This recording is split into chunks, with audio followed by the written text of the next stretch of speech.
क्या ये समझा जाए कि आने वाले दिनों में ये इस फौरी मुआहदे के बाद जो आगे डिटेल में गुफ्तगू हो रही होगी, बैठक हो रही होगी, उसमें ईरान को सिविल मकासद के लिए यूरेनियम के इस्तेमाल की इजाज़त दी जा सकती है?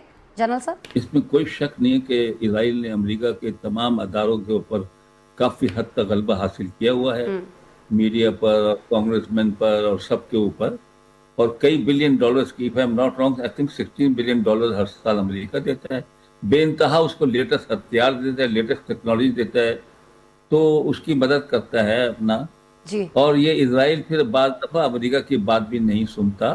लेकिन आजकल एक नई लहर अमेरिका में उठी है सिटीजन्स की तरफ से, लोगों की तरफ से, कि भाई इजराइल जो है उसने हमको इस जंग में फंसाया है ईरान के साथ।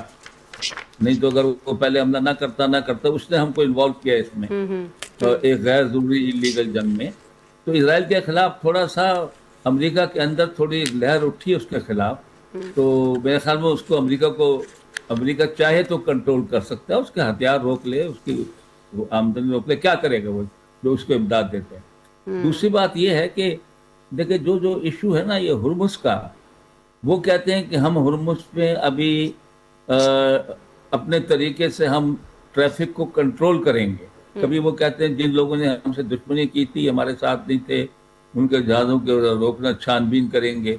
कभी वो कहते हैं हम टोल टैक्स लेंगे, जो कि ये इंटरनेशनल वाटरवे है, इस पर टोल टैक्स बनता नहीं है, बिल्कुल अनलाइक बिल्कुल।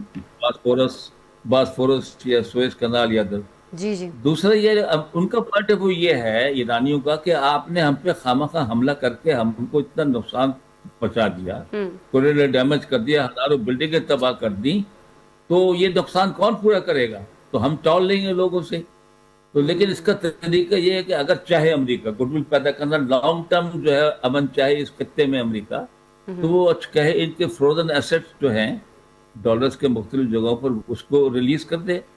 और दूसरी बात यह है कि इन पर जो सैंक्शन लगाई हुई है कि आप तेल नहीं बेच सकते, गैस ठीक नहीं है, दे सकते, पाबंदियों का भी और खात्मा किया जाए तो कहीं ना कहीं कंपनसेट किया बाकी जा आपका सकता है। आखिरी सवाल जो है, आखिरी सवाल न्यूक्लियर इशू के ऊपर, जी जी। मेरे ख्याल में ईरानी अवाम नहीं मानेंगे कि 3.67 जो परसेंट जो होता है न्यूक्लियर एनर्जी बिजली उससे कम बनाने पे के लिए कॉम्प्रोमाइज नहीं करेंगे। एग्रीकल्चर में उसकी एप्लीकेशन है।